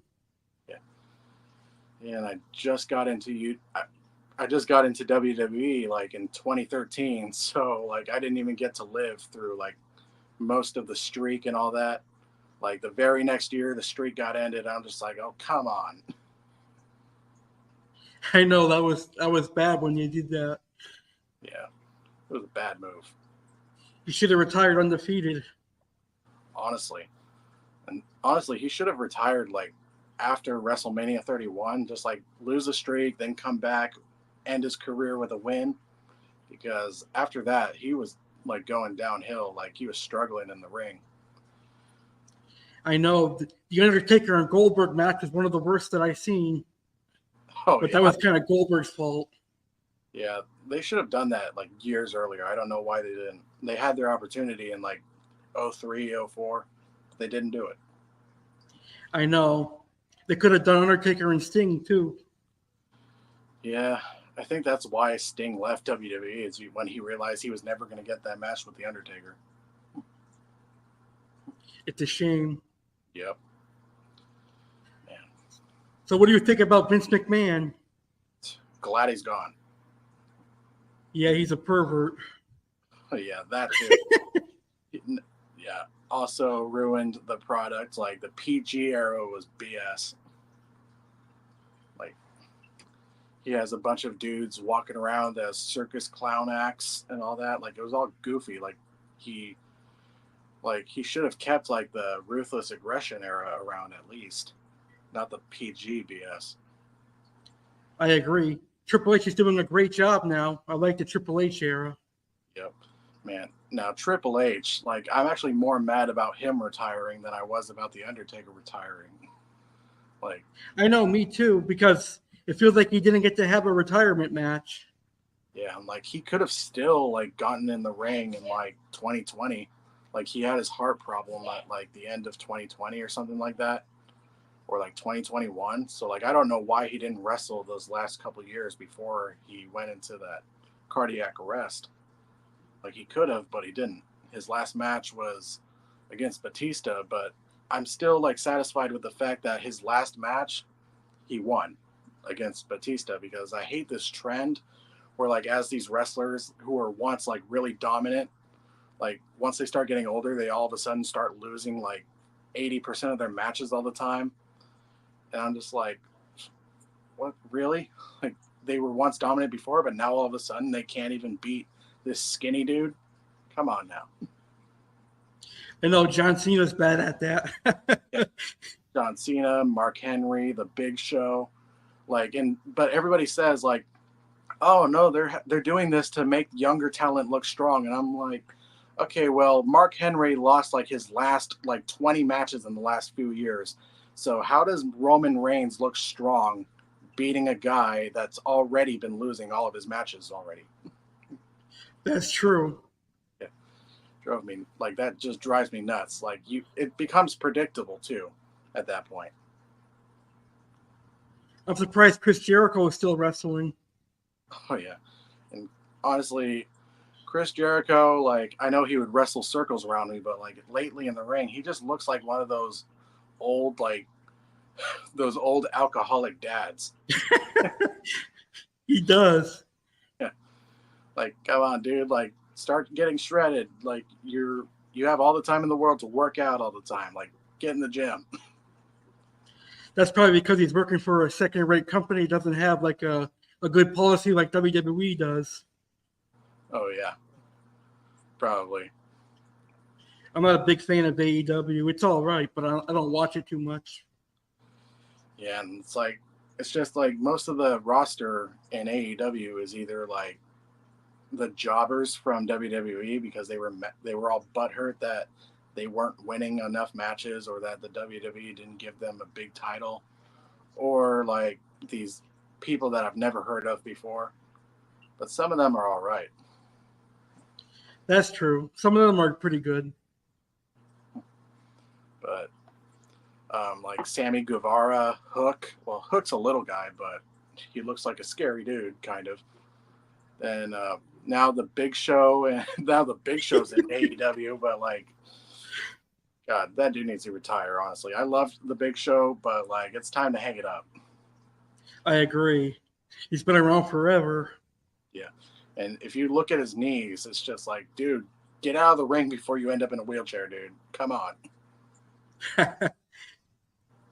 I'm surprised he's lasted longer than Andre the Giant. Oh yeah, he probably took care of himself better. I heard Andre the Giant was an alcoholic. Yeah, he was a big time one. I heard that too. Yeah, but also, who was it? Oh yeah, Edge is in AEW now, and I'm just like, well, to be fair, WWE started treating him like the typical legend in WWE, like having him lose most of his matches. They wouldn't give him his big championship win that he deserved after coming back. So they were feeding him to the newer guys all the time. So kind of understandable why he left. But in AEW, like, I think it's BS how they changed their names like that. Like, just let them keep their ring names. I know. I definitely agree with you on that. I also think it's insane that he came back after, like, almost ending up in a wheelchair with that neck injury. So, like, why would he risk that? I know. I guess he loved wrestling too much. Yep. Like, I don't know why he got cleared. Like, that's... Like, I loved Edge, but, like, it was exciting to see him come back. But after, like, a year or two, I'm just like, okay, dude, get out of the ring before you get hurt. I know. I said the same thing. I always worry about him injuring himself. Yep. But nobody cared about The Undertaker. They wanted him to keep wrestling until the day he died. I know. If people still want him to wrestle. Yeah, and even when he could barely move in the ring against Roman Reigns, everybody was still cheering and, like, wanting him to stay in the ring. And like, I'm just that one dude who's just like, you guys are all selfish. Like, let the dude enjoy his retirement. Come on. I agree. Although I do like when he pops up every now and then. Oh, yeah. Like, that's what he should stick to doing. Like, hopefully he doesn't get back in the ring for, like, a full-fledged match and end up breaking another hip. Like, just the occasional, like, appearance, choke slam, and then disappear. Like, I like that. Me too. I think that works out for him for the best. Yep. Yeah. Well, I want to thank you for being here. It was a great interview. We had a blast. Yeah, had fun too. It was great to see you again. I know. It's great having you on my YouTube. We'll have you on again in the future. Hell yeah.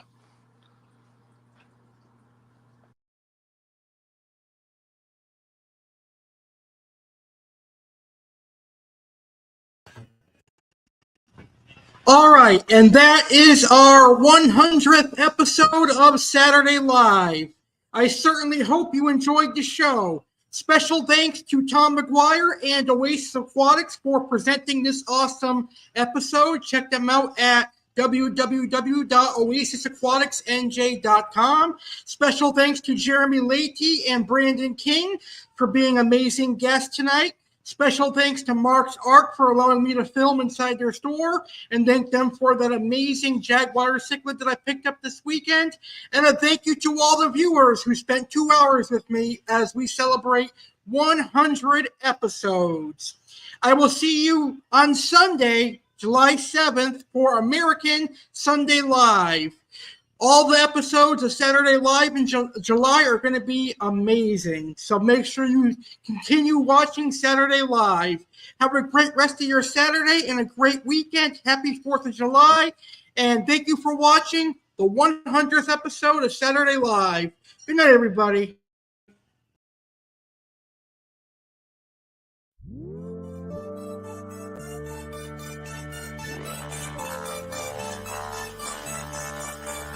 I see your dirty face hide behind your collar.